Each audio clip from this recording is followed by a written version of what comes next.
Everyone, मैं हूँ दीप्ति शर्मा और अब की बार मैं जो अपना वीडियो लेकर आई हूँ ये काफ़ी टाइम बाद लेकर आई हूँ। एक्चुअली मुझे मौका मिला है हिमाचल प्रदेश की यात्रा का, तो सोचा क्यों ना मैं इसे आपके साथ शेयर करूँ। और सबसे ख़ास बात कि अब की बार मैं हिमाचल प्रदेश में हूँ शक्तिपीठों के दर्शन के लिए। और आपको पता है मैंने टास्क बनाया है कि तीनों शक्तिपीठ हिमाचल में है, जैसे ज्वाला मैया, माँ चिंतपूर्णी और माँ नैना देवी, तीनों के दर्शन एक दिन में मुझे पूरे करने का टास्क है। और मुझे सब कुछ बहुत जल्दी करना पड़ेगा क्योंकि मैं चाहती हूँ कि इस एक वीडियो के अंदर मैं आपको तीनों शक्तिपीठों के दर्शन कराऊँ। दोस्तों, हिमाचल प्रदेश तक पहुँचने के लिए बहुत सारे साधन उपलब्ध हैं। गवर्नमेंट की बहुत अच्छी फैसिलिटीज़ हैं यहाँ पर। परिवहन के आप बाय ट्रेन आ सकते हैं, बाय बस आ सकते हैं। सभी शक्तिपीठों तक बसेस डायरेक्ट जाती हैं। हम लोग तो बाय कार आए हैं और देखिए हमारे साथ जो हम सफ़र हैं वो हैं हमारे लड्डू गोपाल जी और माता रानी। लड्डू गोपाल जी और माता रानी के साथ साथ एक छोटी सी शैतान बच्ची मेरी बेटी जो है, ये देखो पीछे से झांक रही है। हेलो गौरांशी, से हेलो। जय माता की दोस्तों, मैं पहुंच चुकी हूं हिमाचल के कांगड़ा में ज्वाला देवी टेम्पल। ये देखिए दरवाज़ा आपको मेरे पीछे दिखाई दे रहा है और बहुत ही अच्छा नज़ारा है इस वक्त यहाँ पर। बहुत ही खूबसूरत मौसम है। हाँ, थोड़ी सी ठंडी है, सुबह शाम की ठंडी रह सकती है, लेकिन जब आप आएंगे आई होप आप ज़रूर एंजॉय करेंगे, माँ के दर्शन करेंगे, माँ का आशीर्वाद कृपा दृष्टि आपको मिलेगी। दोस्तों, ऐसी मान्यता है कि पांडवों ने इस मंदिर की खोज की थी और यहाँ पर माँ की मूर्ति नहीं बल्कि जो ज्वाला के रूप में माँ हैं उनके यहाँ पर दर्शन किए जाते हैं। यहाँ पर उन्हीं की पूजा की जाती है।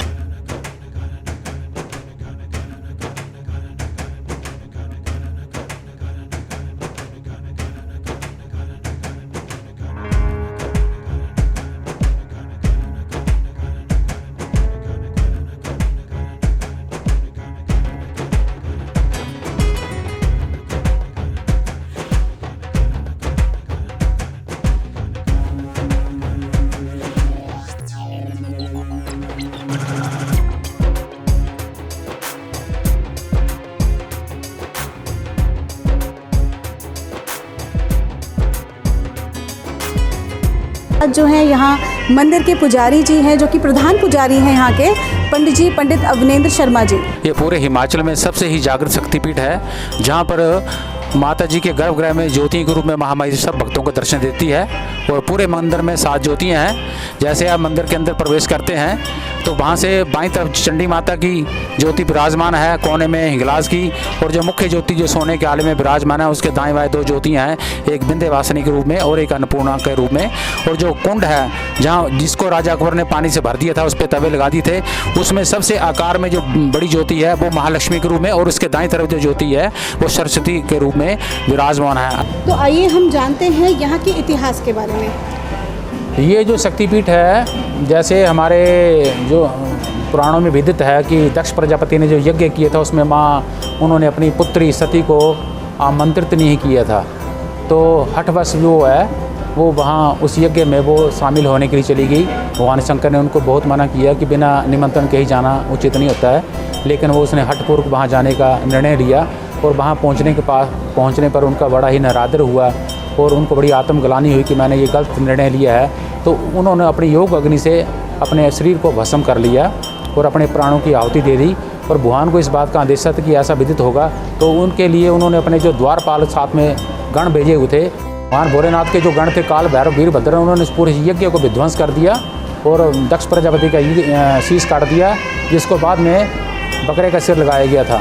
और तब भगवान भोलेनाथ ने माँ सती के शरीर को उठाकर पूरे ही जम्बू द्वीप भारतवर्ष में भ्रमण करना शुरू कर दिया और बड़ी प्रलय की स्थिति उत्पन्न हो गई। भगवान भोलेनाथ की वजह से जहाँ भी पाँव रखते थे वहाँ पर प्रलय आने शुरू हो गया। तो सभी भक्तों ने, सभी देवताओं ने भगवान विष्णु जी की आराधना की और उनसे इस परिस्थिति से निकलने का उपाय पूछा। तो उन्होंने अदृश्य सुदर्शन चक्र को छोड़कर माता सती के अंगों को काटना शुरू कर दिया और जहाँ जहाँ वो अंग गिरते गए वहाँ वहाँ शक्तिपीठ बनते गए।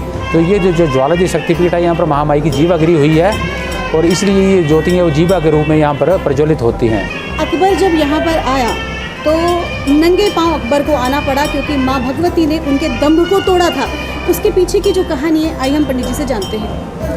अकबर जो है उसके समकालीन जो है यूपी में ध्यानु भक्त हुआ करते थे, जो हर वक्त माता जी के यहाँ नंगे पाँव पैदल उस टाइम यात्रा करते थे। तो जब वो अपने अकबर के महल के समीप से जो गुजर रहे थे, तो उस वक्त अकबर जो अपने दीन इलाही धर्म को फैला रहा था, तो उसने इस बात का बड़ा ही आश्चर्य व्यक्त किया कि ये कौन सा धर्म है और कौन से अनुयायी हैं जो किस चीज़ को मान रहे हैं। तो उसके सैनिक जो है वो राजा भक्त ध्यानु को उनके सम्मुख उन्होंने प्रस्तुत किया और उससे पूछा कि आप कहाँ जा रहे हो, किसकी स्तुति कर रहे हैं। तब उन्होंने महामाई ज्वाला जी का गुणगान किया। तो राजा अकबर ने परीक्षण मात्र से कि कहा कि क्या हम कोई भी परीक्षा ले लें। उसने कहा ले लो। तो उस वक्त जो ध्यानु भक्त अपना घोड़ा साथ में लेके चले हुए थे, राजा ने कहा कि अगर मैं इस घोड़े का शीश काट दूंगा क्या माता जी शीश जोड़ देंगी। तो उसने कहा सब कुछ संभव है, महामाई जो है वो जग जननी है। तो उन्होंने उस घोड़े का शीश काट दिया। तब जो ध्यानु भक्त जी ज्वाला जी आए हैं और माता से प्रार्थना करी है कि महामाई आज मेरा तुम्हारी भक्ति की परीक्षा ले रहे हैं, तो इस परीक्षा में मेरा उत्तीर्ण होना बड़ा ज़रूरी है, नहीं तो वो हमारे को ये मेरी माँ को नीचे दिखाने की उसकी जो मनसा है मैं उसको दूर करना चाहता हूँ। तो जब उसकी स्तुति माता ने नहीं सुनी तो उसने अपना शीश काट के माता को अर्पित कर दिया। और जैसे ही उसने अपना शीश काटा, माता जी ने उसके शीश को पुनः उसके धड़ से जोड़ दिया। और जब उसके शीश को वहाँ यहाँ धड़ से जोड़ा, उसका घोड़ा भी वहाँ जीवित हो गया। तो ये साक्षात चमत्कार देखकर राजा अकबर को बड़ा आश्चर्य हुआ। तब वो यहाँ पर आया, फिर भी उसके मन में संशय था, तो उसने ज्योति के ऊपर तवे चढ़ाए। तो ज्योति माता की शक्ति से वो तवे नष्ट हो गए। फिर उसने पानी लेकर नहर बनाकर लाया, उसने पूरे कुंड को पानी से भर दिया। तो ज्योति जो पानी में तैरने लग पड़ी। फिर उसको विश्वास हुआ कि ये कोई शक्ति है। फिर उसने भूल बस जो है अपने अपराध को क्षमा के लिए नंगे पाँव सोने का छत्र लेकर माता के चरणों में आया। वो 51 किलो का लेकर चढ़ाने के बाद फिर उसके मन में अहंकार आ गया कि मैं मुसलमान होकर हिंदू के देवताओं को इतना बड़ा छत्र चढ़ा रहा हूँ। तो उसके अहंकार मात्र से माता ने उसको नामंजूर कर दिया। बाद में ब्रिटिश आए ने उसको काट के देखा है, तो उन्होंने डिक्लेयर किया कि ये कोई मेटल ही नहीं है, ये अष्ट धातु का बना हुआ है। तो इससे हमें ये ज्ञान मिलता है कि अगर अहंकार करके आप सोना चढ़ाएंगे तो वो भी बेकार है। अगर आपके मन में श्रद्धा होगी तो महामाई आपका फूल भी स्वीकार करेगी। तो देखा दोस्तों आपने माता रानी में कितनी शक्ति है। माँ भगवती जो साक्षात प्रकृति स्वरूपा हैं, आद्या शक्ति हैं, और उनके शक्तिपीठों के दर्शन करना ये एक बहुत बड़े मिरेकल से कम नहीं है, क्योंकि बहुत ही एकदम लास्ट मोमेंट पर मेरा ट्रिप बना। मेरा कोई आने का नहीं था, लेकिन ऐसे कहते हैं ना कि जब माँ बुलाती है तो बच्चे को आना ही पड़ता है। और मैं ये उम्मीद करूँगी कि आप भी आए माता रानी के दर्शन करने। सो आई होप कि आप सभी माता रानी के दर्शन करें, आप सभी को माता रानी का आशीर्वाद कृपा दृष्टि मिले। क्यों पंडित जी? ज्वाला माई की जय हो, जय माता की। नैन तेरे माँ नैना देवी, नैन तेरे माँ नैना देवी, चरण तेरे चिंता पूर्णी, चरण तेरे चिंता पूर्णी, धड़ तेरा माँ दिल कांगड़ जोता जग दिया ज्वालामुखी।